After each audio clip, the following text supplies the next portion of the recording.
მოგესალმებით მეგობრებო. დარწმუნებული ვარ, რომ ყველას მოგენატრად გამოცანები.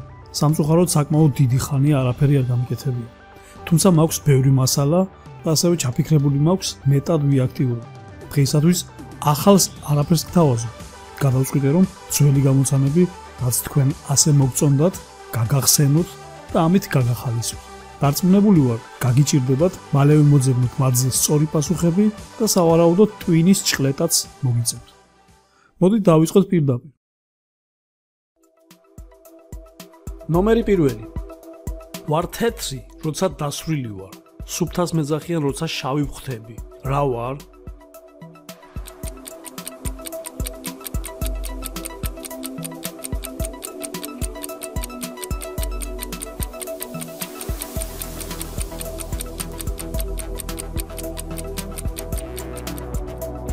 რა თქმა უნდა, საკლასო დაფა. როცა ცარცით ავაჭრელებ და თეთრია, ითვლება რომ დასვრილია, ხოლო როცა დაწერილს ვშლით, ხდება შავი და ითვლება სუფთად. დაალაიქეთ თუ მალევე მიხვდით პასუხს. ნომერი 2. რა საერთოა კატასა და ცეცხლს შორის?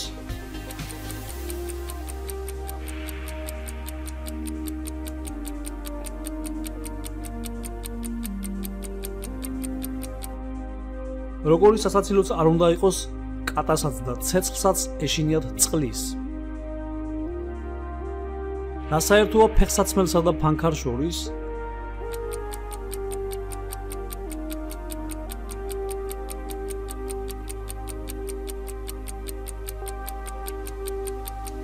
ერთის და მეორეც ტოვებს კვარს. რა საერთოა ჩაიდანსა და საზღვაო ხომალდს შორის?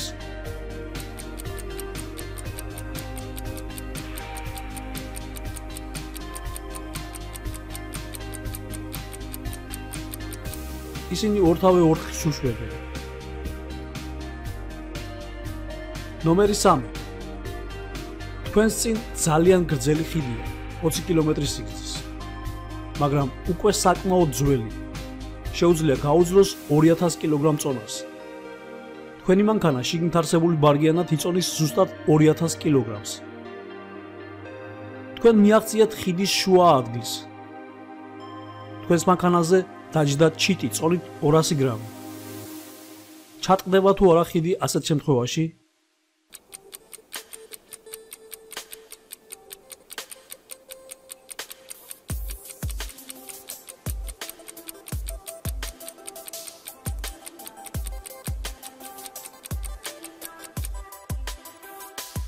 ყურადღებას სწორი პასუხი.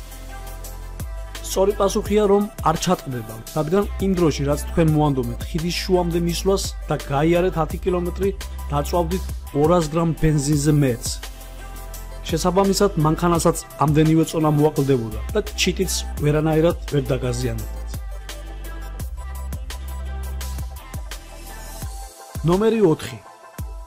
ახლა კი მინდა შემოგთავაზოთ არც თუ ისე რთული ტესტი, რომლითაც შევამოწმოთ, რამდენად ხარტია თქვენი მეხსიერება. 15 წამის განმავლობაში თქვენ დაინახავთ 5 ფოტოს და ამის შემდეგ თქვენ გასცემთ 5 კითხვაზე პასუხს ამ ფოტოებთან დაკავშირებით. ამით კი დავადგენთ თქვენი მეხსიერების სისწრაფეს. დააკვირდით ყურადღებით ფოტოებს.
ნომერი 5.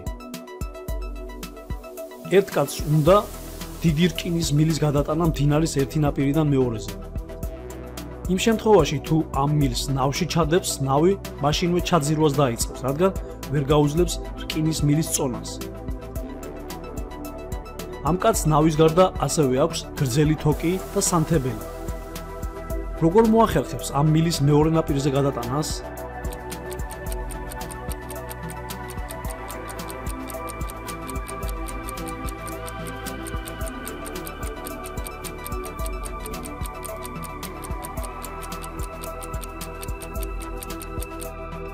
მოკლედ ამ თავსატეხს სწორი პასუხი რომ გავცეთ, საჭიროა ლოგიკური აზროვნება და ელემენტარული ფიზიკის ცოდნა.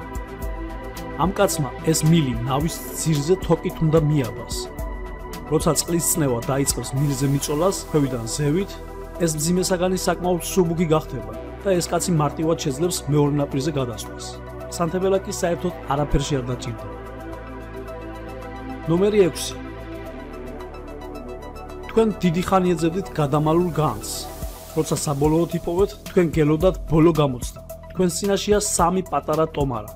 ერთ-ერთშია ოქრო. თითოეულ ტომარაზე დამაგრებულია წარწერა.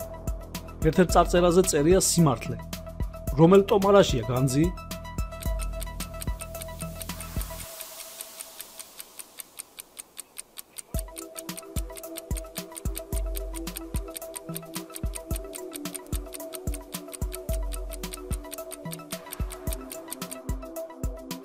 სწორი პასუხია ტომარა ნომერი 2.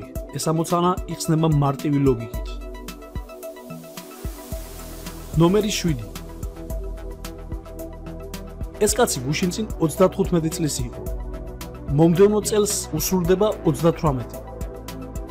როგორ შეიძლება ასეთი რაიმე მოხდეს?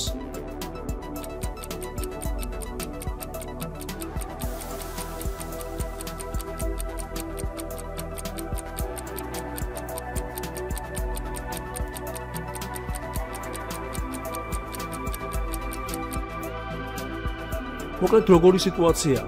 თუ დაუშვებთ რომ დღეს 1 იანვარია ამ კაცის დაბადების დღე კი 31 დეკემბერსაა და გუშინ წინ ის 35 წლის იყო, გუშინ შეუსრულდა 36 წელი. დღეს კი დადგა ახალი წელი და ამ წელში ის 37-ის გახდება. მომდევნო წელს კი 38-ის. მოძებნეთ ამ სურათზე ორი ერთნაირი საგანი.